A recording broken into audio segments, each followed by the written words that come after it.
Look, I understand the excitement. I understand the enthusiasm. For the first time in the 3-decade history of the WNBA, there are multiple reasons to be excited. For starters, the diva of dump divas, Kat Engelbert, she has finally succumbed to the pressure. She finally reached her breaking point. She was tired of the constant whining and complaining. She was so exhausted from the constant letters from WNBA dump divers, sent via the post office, of course, since, they can't afford email and the internet in the WNBA. She was tired of the constant letters from dump divers complaining about sitting next to the bathroom on the Greyhound bus while traveling for road games. Even though it could be financially detrimental to the league, even though this risky decision could cause WNBA players to lose their jobs, while also causing neighborhoods across the country to have to negotiate trash collection with waste management. Even though this could damage the league, Kat Engelbert finally acquiesced and approved charter flights for WNBA players. Woohoo! This is great! There's also another reason for excitement in the WNBA, but before we get into that, make sure to like and subscribe. You can follow me on Twitter at KC_BTL84. Link to the channel merch store in the description below. All my channel members, check the community tab here on YouTube. You guys receive 10% off all merchandise. Discount code, it can be found in the community tab. We've got shirts with the channel logos, coffee mugs with the channel logo. One of my favorites is the Worldwide Leader in Woke shirt, honoring the one and only worldwide leader in woke, ESPN. We have the inaugural winner of the HEF Awards, the Huge Embarrassing Failure Awards, John Biden. All kind of good shit in there. So if you want to support the channel, click the link in the description below and get your merch today. All right. There's a bigger reason for all the excitement in the WNBA besides the opportunity that was stolen from lonely men to take a picture with their favorite player at the regional airport.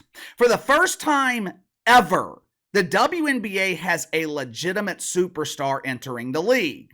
Well, KC, that's simply not true. This is not the first time the WNBA's had a superstar. The history of this league is filled with star players. Dawn Staley, Kelsey Plum, the amazing Bob Griner.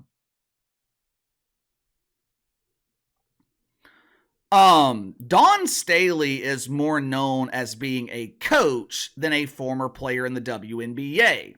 Kelsey the Plumber, she is better known as the star of Roto-Rooter commercials, and Bob Griner, she became famous for vacationing with Vlad Pooter. There's not a single player in the history of this league that has managed to convince people to part with their hard-earned money for the chance to watch them pretend to play basketball. All of that changes with the arrival of Caitlin Clark. Well, what about Angel Reese? Yeah, I like Angel Reese, but go ask the scalpers in Minneapolis about the impact of Angel Reese last weekend. They could not give tickets away.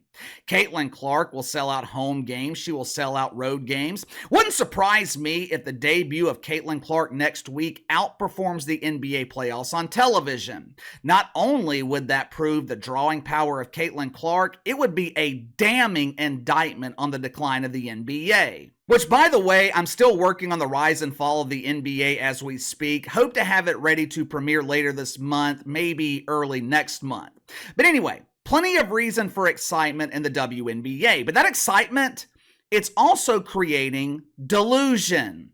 As you guys know, ESPN proudly claims to be the exclusive home of the WNBA. Unless, of course, they are given the opportunity to broadcast prepubescent boys playing stickball. In that case, ESPN is the proud home of the Little League World Series. When they have no other options, when there's no wiener consumption contest, when there's no pickleball or Formula One, when they have exhausted the reruns of 30 for 30, ESPN is the proud home of the dump. Around this time every year, ESPN begins blasting promos of the start of the WNBA regular season during broadcasts that people actually watch. If you watch the NBA playoffs, you are guaranteed to see a promo of the WNBA. The other night, during intermission of the NHL playoffs, ESPN, they debuted their latest dump promo. This commercial was strange for a couple of reasons, but I want you to pay very close attention to the narrator. Pay close attention to the verbiage. I understand wanting to overhype the league, but like I say all the time, if there's one thing I don't understand, if there's one thing I can't stand, it's being lied to. See if you can catch what I'm talking about. Watch for yourself. I will give ESPN credit for one thing here. At least they kept with the tradition in the WNBA. There was a clip in the promo. I believe it was Brianna Stewart, lead chef in the cafeteria, known for her brie stew. ESPN included a clip of brie stew missing a layup. My inside sources tell me ESPN, they couldn't find a clip from last season of a WNBA player actually making a layup, so they decided to go with the traditional missed layup instead. The promo starts off with a nod to Bob Greiner. Whoever the hell was narrating the clip, you heard them ask a question that Bob often gets asked at airports. You got buzz? Now, obviously, the answer for Bob Greiner is always, yes, I am slightly buzzed. But about midway through the promo, the narrator, they make a startling proclamation. Rarely am I surprised by anything that I see or hear in the mainstream media, but this delusional proclamation even surprised me. ESPN claimed that the WNBA is the best league in the world.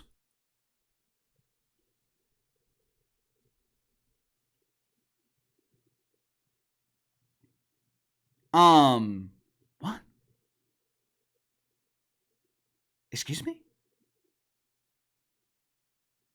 Let me make sure I'm understanding this correctly.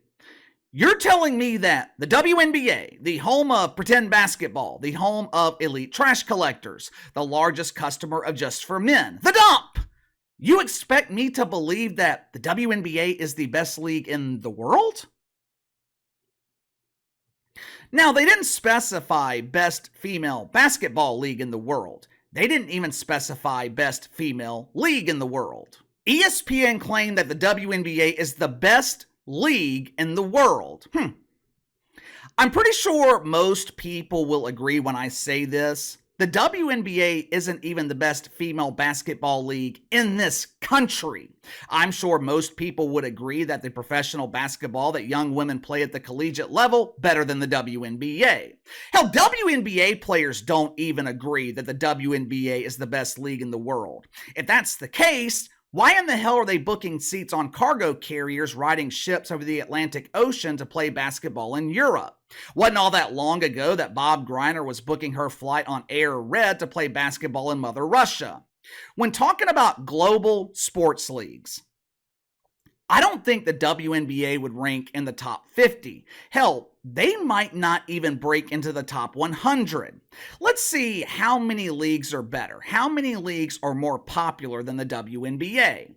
Obviously, the NFL, the NBA, the NHL, Major League Baseball, college football, college basketball. And if you separated college sports into individual conferences, ACC, SEC, every single conference would be better and more popular than the WNBA.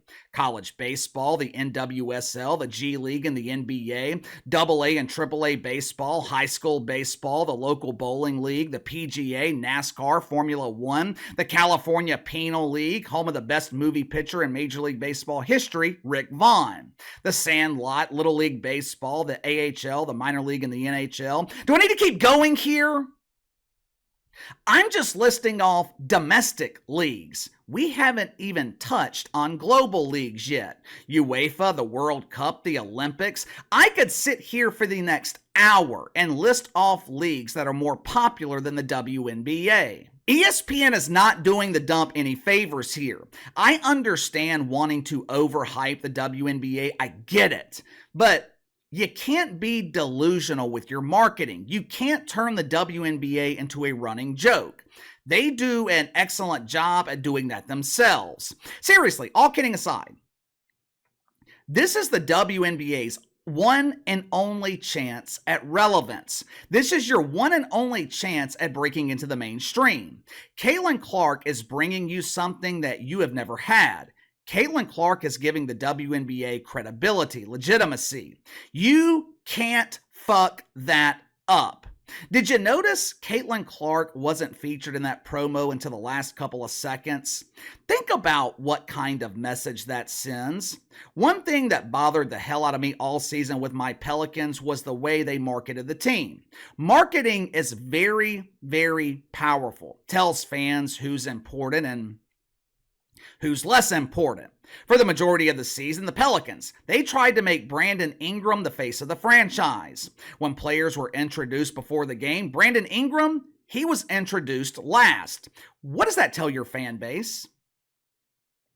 It delivers the message that Brandon Ingram is the superstar. Brandon Ingram is the leader of the team. Of course, the only people who believed that garbage was Weasel Willie Green in the Pelicans front office.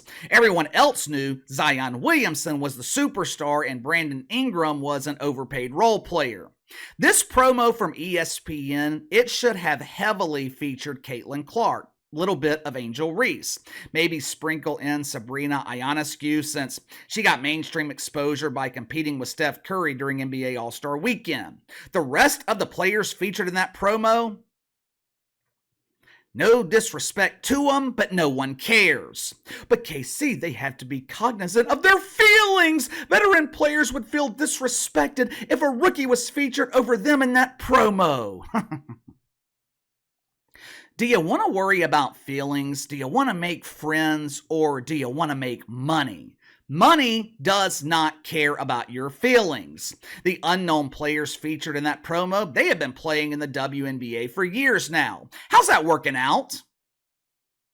How's that working out? They have struggled to grow the audience. Hell, they couldn't grow algae in a sauna. I went to the WNBA homepage today. What's the first promo I see? Some unknown player from the LA Sparkles. Take a look at this. Take a look at this. This is a promo created by the WNBA. It was promoted on their Instagram account. They are hyping up the start of the regular season.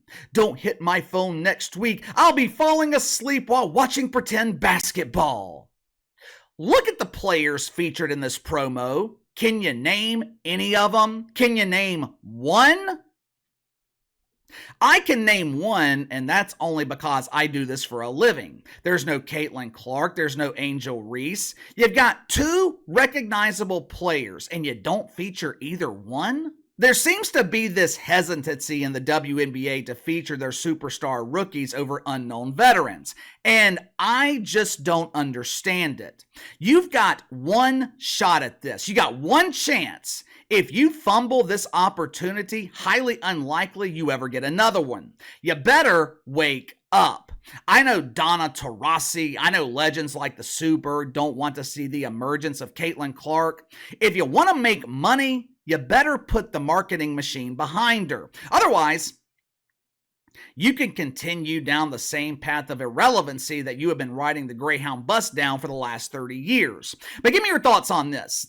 ESPN calls the WNBA the best league in the world. Is it just me, or does there seem to be some hesitancy with the WNBA getting fully behind Caitlin Clark and Angel Reese? Mainly Caitlin Clark. Maybe it's just me. And I know they are putting 36 of her games on national TV, but when they're promoting the league, it seems like they're looking to spread the wealth, spread the attention, instead of just featuring Caitlin Clark and Angel Reese. I don't think that's going to work, but you let me know. Sound off in the comments below. Like, subscribe, share the video. Appreciate your support. Best way to contact me is by email at btlkc84@gmail.com, and I'll see you guys tomorrow.